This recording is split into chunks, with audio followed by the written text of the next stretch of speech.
Hello friends, welcome to SF education. आप सभी को दिवाली की बहुत बहुत विशेष। ठीक है, तो अच्छे तरीके से दिवाली मनाइए, लेकिन थोड़ा सा स्टडी भी कर लेते हैं because study is very important because your exam is also very much near. ठीक है, वेरी मच नियर इसलिए बोल रहा हूँ क्योंकि ये नहीं है कि अभी प्रीलिम्स के लिए फॉर्म जिन्होंने अभी फिलअप किया वो काफ़ी दूर है, बट अभी से जब स्टडी करेंगे तभी वहाँ तक पहुँचते पहुँचते आपकी स्टडी एक लेवल पे पहुँच पाएगी। ठीक है, तो कोशिश करिए कि आज के डे में इतना तो पढ़ ही लीजिए। वैसे भी शाम का समय है तो कोशिश करिए कि नाइट तक इसको कंप्लीट कर लीजिएगा। ठीक है, तो सभी को दिवाली की बहुत सारी शुभकामनाएं। चलिए स्टार्ट करते हैं फटाफट, उसके बाद इसको जल्दी से ख़त्म कर दें ताकि आपका भी ज़्यादा समय वेस्ट ना हो। ठीक है, चलिए सबसे पहले जिन जो भी आज नए हमारे चैनल पर जुड़ रहे हैं तो सभी चैनल को सब्सक्राइब करके बेल आइकन को ऑन कर लीजिए ताकि आपकी जो नोटिफिकेशन है वो अच्छी तरीके से मिलती रहे। ठीक है, वीडियो को स्टार्ट करने से पहले देखिए वीडियो को लाइक ज़रूर कर दीजिएगा ताकि आपका एक लाइक मेरा मोटिवेशन अच्छे तरीके से बढ़ाता रहे। ठीक है, ये आपका एक अप्रिसिएशन होता है जो आप मुझे देते हैं। ठीक है, मुझे अप्रिशिएट होता हूँ मैं इन सब चीज़ों से ताकि आपकी अच्छे तरीके से वीडियो ला पाता हूँ। देखिए बट फिर भी ये मत समझिएगा कि आपके स्कोर लेवल कम हो जाना चाहिए। ठीक है, तो यहाँ पे क्या करना है, आपको 6 से ज़्यादा स्कोर करना है ताकि आप एक सेफ जोन पे रहें और अच्छे तरीके से इसको अच्छे तरीके से मतलब सारे स्कोर को अच्छे तरीके से गेन करते रहें। ठीक है, चलिए पहले क्वेश्चन पे चलते हैं। फर्स्ट क्वेश्चन डिस्कस करते हैं क्योंकि जल्दी फिनिश करके फटाक से काम समझना सभी को अच्छे तरीके से। चलिए पहला क्वेश्चन है, consider the following statement with respect to Armenia. Armenia के ऊपर दो स्टेटमेंट है, बताना है कौन सी स्टेटमेंट करेक्ट है। फर्स्ट है, it share a border with Caspian सी।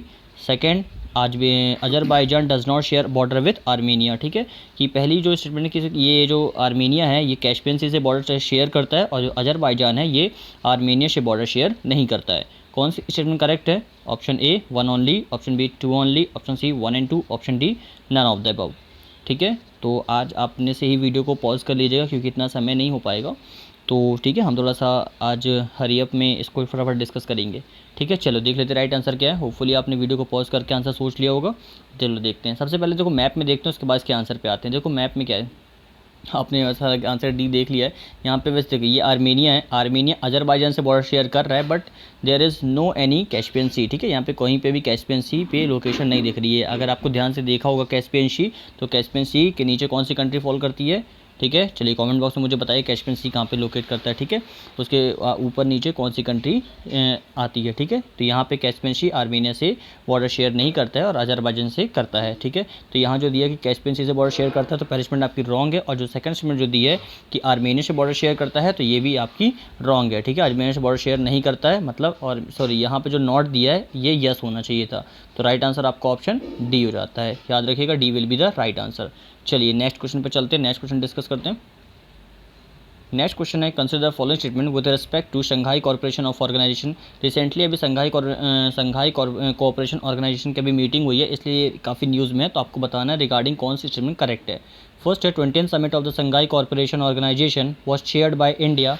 कि ये जो 20th समिट है शंघाई कॉर्पोरेशन ऑर्गेनाइजेशन की, इसको इंडिया द्वारा चेयर किया जाएगा। और सेकंड है कि जो एग्जीक्यूटिव कमेटी है जो इसकी regional anti terrorist structure RATS है, ये एक परमानेंट बॉडी है SCO की। तो कौन सी स्टेटमेंट करेक्ट है? Option A 1 only, option B 2 only, option C 1 and 2, option D none of the above. Video को पॉज कर लीजिए, आंसर दीजिए, फिर डिस्कस करते हैं इसके बारे में।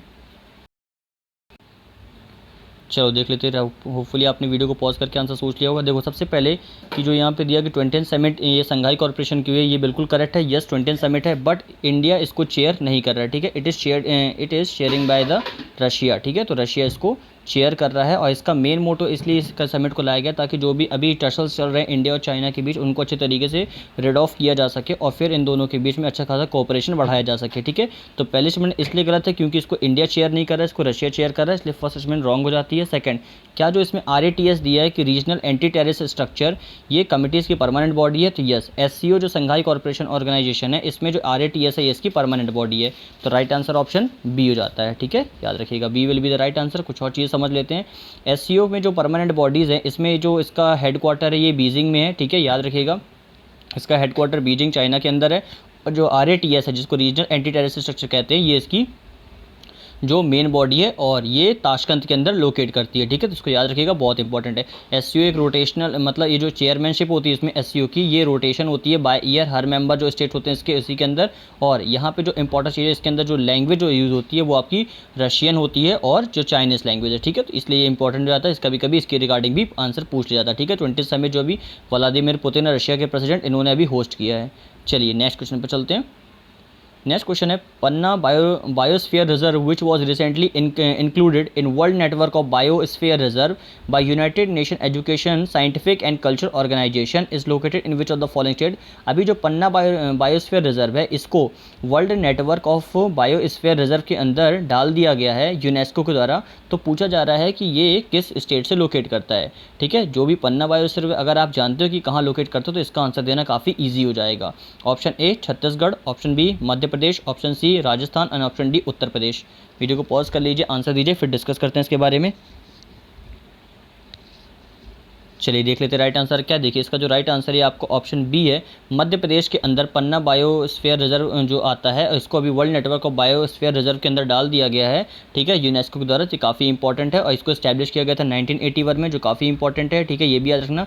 पन्ना एंड छतरपुर डिस्ट्रिक्ट है मध्य प्रदेश के अंदर, जो 540 स्क्वायर किलोमीटर का जो एरिया है वहाँ पर इसकी लोकेशन आती है। ठीक है, केन रिवर आपने नाम सुना होगा, केन रिवर ही यहाँ से फ्लो होकर जाती है और केन बेतवा रिवर के ऊपर जो एक इंटरलिंकिंग प्रोजेक्ट है वो भी इसी यहीं से होके जाता है। ठीक है, तो ये भी इंपॉर्टेंट है। 1994 में पन्ना नेशनल पार्क को प्रोजेक्ट टाइगर रिजर्व के अंदर रखा गया था। ये 22nd टाइगर रिजर्व है, ये भी ठीक है याद रखना है। और सबसे इंपॉर्टेंट है कि मध्य प्रदेश के अंदर जो हाईएस्ट नंबर ऑफ टाइगर हैं, ठीक है, ये सबसे ज़्यादा है, जो कर्नाटका और उत्तराखंड इसके बाद आते हैं। 2020 में यूनेस्को इन्हें इंक्लूड कर दिया है man and biosphere programme MAB के अंदर इसको भी। ठीक है, तो ये याद रखिएगा, इंपॉर्टेंट है। चलिए नेक्स्ट क्वेश्चन पे चलते हैं। देखिए अगर वीडियो थोड़ा फास्ट लग रहा है तो आप चाहो तो सेटिंग से जाके वीडियो को स्लो भी कर सकते हो, अदरवाइज़ इतनी स्पीड मुझे लगता है ठीक है, बट फिर भी अगर कहीं पे भी कोई डाउट होता है तो कमेंट बॉक्स में पूछ लीजिएगा और वीडियो को लाइक जरूर कर दीजिएगा जो भी नया जुड़ता जा रहा है। ठीक है, फोर्थ क्वेश्चन है Addu atoll was recently in news is in which country. देखो एडू अटॉल, ठीक है, अभी अटॉल्स काफ़ी ज़्यादा न्यूज़ में थे, तो आपको बताना है कि इसके रिगार्डिंग कौन से इसमें जो करेक्ट है कि किस कंट्री से लोकेट करते हैं। Option A India, option B Maldives, option C Australia and option D New Zealand. Video को पॉज कर लीजिए, आंसर दीजिए, फिर डिस्कस करते हैं इसके बारे में। चलो देख लेते हैं, होपफुली आपने आंसर सोच लिया होगा। देखिए एडू अटॉल काफ़ी फेमस है। ठीक है, ये मालदीव के अंदर इसकी लोकेशन है, तो ऑप्शन बी आपका करेक्ट हो जाएगा कि एडू अटॉल की जो लोकेशन होती है मालदीव के अंदर है। इंपॉर्टेंट चीज़ें ये पूछ सकती है कि एडू अटॉल मालदीव के जो लोकेट तो मालदीव में करता है, बट क्या इक्वेटर के ऊपर है या नीचे है, तो ये इक्वेटर के नीचे आपकी इसकी लोकेशन आती है, नीचे आप देख सकते हैं। ठीक है, एडू अटॉल इसके इंपॉर्टेंट, इसके अलावा भी काफ़ी इंपॉर्टेंट चीज़ें जो पूछी जाती है, जैसे आपका बयांदू आइलैंड रिसोर्ट पूछा जा चुका है। ठीक है, पीछे पेपर में ये आपका, ठीक है, और मालदीव की जो कैपिटल है माले, इसके में आपको पता होना चाहिए। ठीक है, चलिए मालदीव के जो प्रेसिडेंट ये कौन है मुझे बताइएगा नीचे कमेंट बॉक्स में। चलिए नेक्स्ट क्वेश्चन पे चलते हैं। नेक्स्ट क्वेश्चन है consider the following statement with respect to national water award. तो नेशनल वाटर अवार्ड के ऊपर दो स्टेटमेंट है, बताना है कौन सी स्टेटमेंट करेक्ट है। फर्स्ट है the award are organise by ministry of Jal Shakti, कि इसको मिनिस्ट्री ऑफ जल शक्ति द्वारा ऑर्गेनाइज किया गया है। और सेकंड है कि national water award were launch in 2007 for the first time along with the ground water augmentation award, कि नेशनल वाटर अवार्ड को पहली बार 2007 में ग्राउंड वाटर ऑगमेंटेशन अवार्ड के साथ मर्ज करके इसको प्रस्तुत किया गया था। कौन सी स्टेटमेंट करेक्ट है? Option A 1 only, option B 2 only, option C 1 and 2, option D none of the above. Video को पॉज कर लीजिए, आंसर दीजिए, फिर डिस्कस करेंगे इसके बारे में। चलो देख लेते हैं राइट आंसर क्या है। वीडियो को देखो पॉज करके उसके बाद आंसर दीजिएगा सभी को। ठीक है, तो नेशनल वाटर अवार्ड जो है इसको मिनिस्टर जल शक्ति द्वारा दिया जाता है, बिल्कुल करेक्ट है। और जो नेशनल वाटर अवार्ड है 2007 में दिया गया था, ठीक है, किसके साथ? ग्राउंड वाटर ऑगमेंटेशन अवार्ड के साथ मर्ज करके। तो राइट आंसर आपका ऑप्शन यहाँ पे सी हो जाता है, याद रखिएगा। नेक्स्ट क्वेश्चन पे चलते हैं। ठीक है, यहाँ पे चाहो तो वीडियो को पॉज करके यहाँ पे चीज़ों को पढ़ सकते हो। ठीक है, जल समृद्ध भारत, ये एक इंपॉर्टेंट पाथ जो गवर्नमेंट का विज़न था उसके रिगार्डिंग इस ये जो नेशनल वाटर अवार्ड है इसको प्रस्तुत किए गए हैं। ठीक है, गंगा रिजर्वेशन प्लान के तहत मिनिस्ट्री ऑफ जल शक्ति ने इसको प्रस्तुत किया है। ठीक है, याद रखिएगा, चाहो तो वीडियो को पॉज करके यहाँ पर और भी चीज़ें पढ़ सकते हो।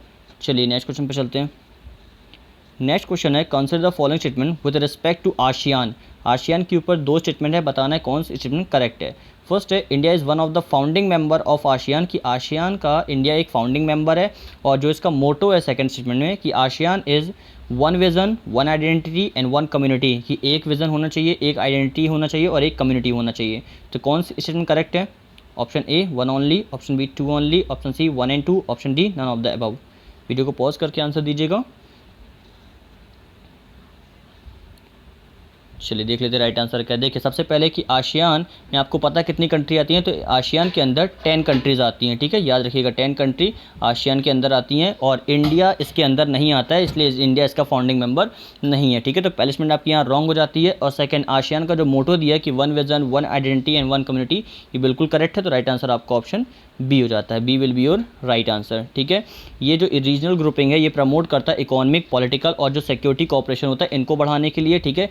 काफ़ी इकोनॉमिक पर्सपेक्टिव से काफ़ी इंपॉर्टेंट एरिया होते हैं यहाँ पे जो कंट्रीज़ हैं, ठीक है। ये इकोनॉमी में काफ़ी ज़्यादा, जो ग्लोबल इकोनॉमी उसमें काफ़ी ज़्यादा सपोर्ट करती हैं, ठीक है। इसको इस्टेब्लिश किया गया था 8 अक्टूबर को 1967 को बैंकॉक डिक्लेरेशन हुआ था थाईलैंड, ठीक है, उसके तहत। और थाईलैंड में विद साइनिंग की गई थी आसियान डिक्लेरेशन। इसके अंदर 10 कंट्रीज़ आती हैं जो थी आपकी, नेमली इंडोनेशिया है, मलेशिया है, फिलीपीन है, सिंगापुर और थाईलैंड है, ठीक है। तो इन सभी ये भी जो कंट्रीज़ आती हैं और भी नीचे नाम लिखे, तो आप चाहो तो वीडियो को पॉज करके इसमें पढ़ सकते हो, ठीक है। काफ़ी बार रिपीट कर दिए तो आई होप आपने अब इसको याद भी कर लिया होगा।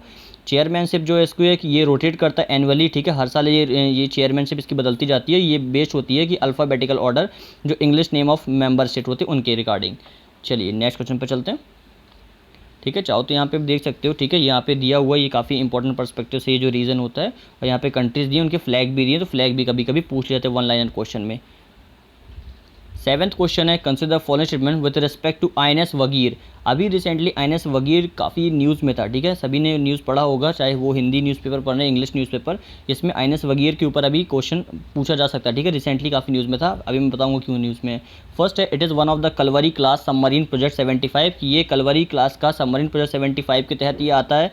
और सेकंड जो है, Vagir has been name after a sand fish a predatory marine species, कि जो वगीर का नाम रखा गया ये सैंड फिश के नाम पर रखा गया है, ठीक है।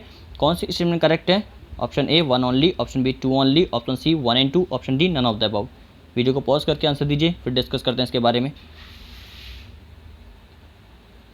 चलो देख लेते हैं राइट आंसर क्या, ठीक है। देखो आईएनएस वगीर रिसेंटली अभी इसको, ठीक है, ये जो इंडियन नेवल शिप के तहत इसको अभी अपनी नेवी के अंदर लाया गया है, ठीक है। तो इसलिए ये न्यूज़ में था कि आईएनएस कलवरी क्या जो प्रोजेक्ट 75 का पार्ट है ये बिल्कुल करेक्ट है। और जो इसका नाम है ये सबसे इंपॉर्टेंट है कि जो सैंड फिश वगीर है उसी के नाम पे इसको रखा गया है। तो राइट आंसर आपका ऑप्शन सी है, ठीक है। पेपर में पूछा जा सकता है कि इसका नाम सैंड फिश के नाम पे नहीं रखा गया है, तो वो स्टेटमेंट आपकी वहाँ पे रॉन्ग हो जाएगी, ठीक है। तो इंडियन नेवल शिप है जो वगीर है, ये 5th अमंग द 6 कलवरी जो क्लास सबमरीन है उसी के तहत ये रखा गया है। और इसके अंदर जो INS Kalvari, INS Khanderi, INS करंज, आईएनएस वेला और आईएनएस वगशीर, ये और भी इसमें 5 आते हैं, ठीक है। तो याद रखिएगा।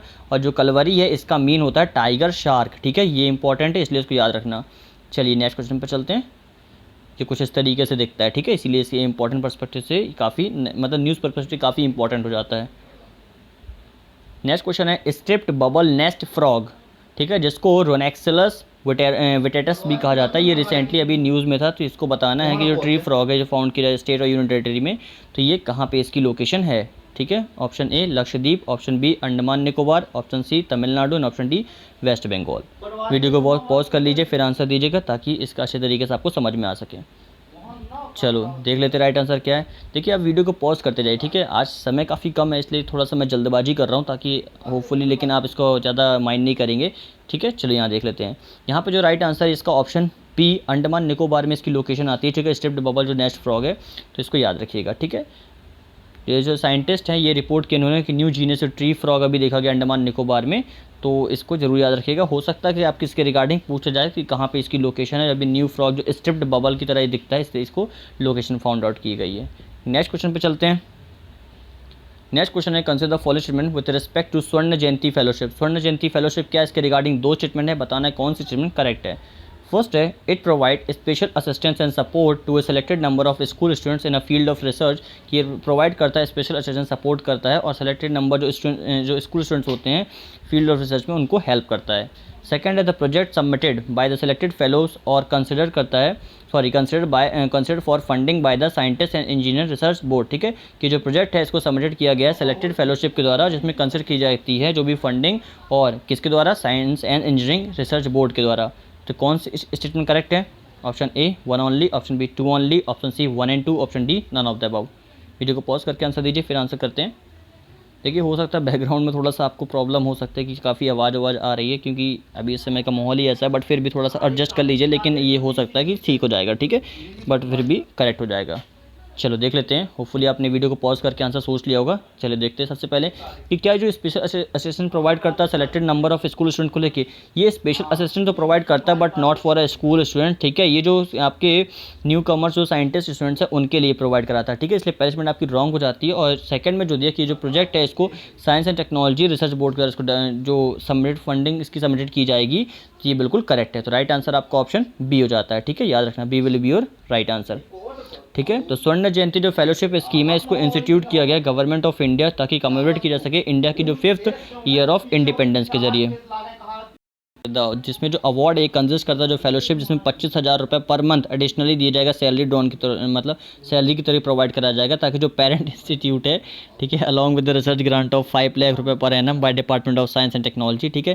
देखिए हंसी इसलिए आ रही है क्योंकि देखिए बैकग्राउंड से आवाज़ हो सकता है आपके पास आ रही हो, क्योंकि घर पे इस तरीके का माहौल बना हुआ है ताकि आवाज़ आपके पास मतलब बैकग्राउंड से हो सकती है। सभी लोग आसपास में बात करते रहते हैं, इसलिए थोड़ा सा एडजस्ट कर लीजिएगा। लेकिन मैं ये नहीं चाहता हूँ कि आपकी किसी तरीके से स्टडी में कोई भी प्रॉब्लम आए। मैं चाहता हूँ कि बिल्कुल स्टडी आपकी थोड़ा बहुत चलती रहे, ठीक है। इससे क्या होता है, मुझे भी मोटिवेशन आता रहता है कि एटलीस्ट मैंने आपके लिए ये तो किया है, ठीक है। तो थोड़ा बहुत एडजस्ट कर लीजिएगा, लेकिन डेफिनेटली तौर पे ये सारी चीज़ें आपसे पूछी जाती है, लेकिन ध्यान से जरूर सुनिएगा, ठीक है। तो जो स्वर्ण जयंती फेलोशिप है ये आपका गवर्नमेंट ऑफ इंडिया कमेमोरेट कर रही है इंडिया का जो 5th ईयर ऑफ इंडिपेंडेंस है उसके तहत, ठीक है। तो चलो याद रखिएगा। नेक्स्ट क्वेश्चन पर चलते हैं। नेक्स्ट क्वेश्चन और आज का लास्ट क्वेश्चन है, state of Dover is between which of the following country. अभी स्टेट ऑफ डोवर काफ़ी न्यूज़ में था, ठीक है, एग्जाम पर्सपेक्टिव से। इसकी लोकेशन डेफिनेटली तौर पे आपसे पूछी जा सकती है, तो याद रखिएगा, चाहे वो पीएससी हो, एसएससी हो, किसी भी तरीके का एग्जाम हो, ये इससे डायरेक्ट क्वेश्चन आपसे पूछ ले जाते हैं। तो स्टेट ऑफ डोवर की लोकेशन कहाँ है आपको बताना, ठीक है। ज्योग्राफी पर्सपेक्टिव से क्वेश्चन है। Option A UK and France, option B USA and Canada, option C Norway and Finland, and option D Russia and China. तो वीडियो को पॉज कर लीजिए, आंसर दीजिए, फिर डिस्कस करते हैं इसके बारे में। चलिए होपफुली आपने आंसर सोच लिया होगा। स्टेट ऑफ जो डोवर है इसकी जो लोकेशन है ये आपका ऑप्शन ए है, ठीक है। यूके और जो फ्रांस है, ठीक है, यूके एंड फ्रांस, ठीक है, यहाँ पे इसकी लोकेशन होती है, आप देख सकते हैं, ठीक है। यहाँ ऊपर देखो, ये आपको यहाँ पे यूके दिख रहा होगा और नीचे आपका ये फ्रांस है, ठीक है। ये डोवर दिख रहा है, इसको स्टेट ऑफ डोवर, जिसको चैनल टनल के नाम से भी जाना जाता है, ठीक है। तो ये इनके बीच में लोकेशन है, तो याद रखिएगा, इंपॉर्टेंट है, ठीक है। देखिए इंपॉर्टेंट सारे क्वेश्चन होते हैं जो हम यहाँ पे डिस्कस करते हैं, लेकिन आप अगर ध्यान से सुनेंगे, ध्यान से उसका डेली आंसर देंगे तो पेपर में आपको रिवाइज होता रहेगा, ठीक है। तो इसलिए रिविजन जरूर करिए और अच्छे तरीके से ध्यान से सुनिए, ताकि आपका जो एक्सप्लेनेशन दिया जाता है वो अच्छे तरीके से काफ़ी इंपॉर्टेंट होता है। यहाँ पे जो हम कवर करते थे कि यहाँ पे आजू बाजू सारी चीज़ें देखा करिए। इंग्लिश चैनल की लोकेशन भी जो इंग्लैंड जो और फ्रांस, ठीक है, या मतलब यूके और फ्रांस के बीच में ही आती है, ठीक है। 20 माइल्स 20 किलोमीटर की ये जो चैनल है इसका डिफरेंस है, ठीक है, स्टेट ऑफ डोवर का। तो ये सारी चीज़ें इंपॉर्टेंट है, ठीक है, इसलिए इसको डिस्कस किया जाता है, ठीक है। तो ध्यान से पढ़ा करिए, अच्छी सारी चीज़ें अच्छी तरीके से कवर हो जाएगी, ठीक है। बिल्कुल टेंशन नहीं लेना, अच्छी तरीके से पढ़ना है, लेकिन दिवाली सोच के बिल्कुल पढ़ाई को पीछे नहीं करना है, ठीक है। ये काफ़ी इंपॉर्टेंट, कितनी मेहनत से मैंने इनको बनाया होगा, ठीक है, समझ सकते हैं ना आप। तो इसीलिए बोल रहा हूँ, ध्यान से पढ़िए, अच्छे तरीके से वो करते रहिए, ठीक है, ध्यान से। तो अगर वीडियो अच्छा लगा तो चैनल को प्लीज़ सब्सक्राइब कर दीजिएगा, बेल आइकन को ऑन कर दीजिएगा। और जो भी अगर कोई नया जुड़ता है तो अगर आपको इसके बाद चैनल के बारे में उसको पता नहीं हो तो प्लीज़ चैनल को शेयर करिए, ठीक है, जितना हो सकेगा उतना शेयर करिए, ताकि हर किसी को इसका बेनिफिट मिल सके और हर कोई अच्छी तरीके से स्टडी कर सके, ठीक है। तो वीडियो को लाइक जरूर कर दीजिएगा, आपका एक लाइक मेरा मोटिवेशन काफ़ी बढ़ाता है, ये मेरे लिए अप्रिसिएशन होता है आप सभी का। चलिए आज के लिए इतना ही friends, thank you for watching, have a good day.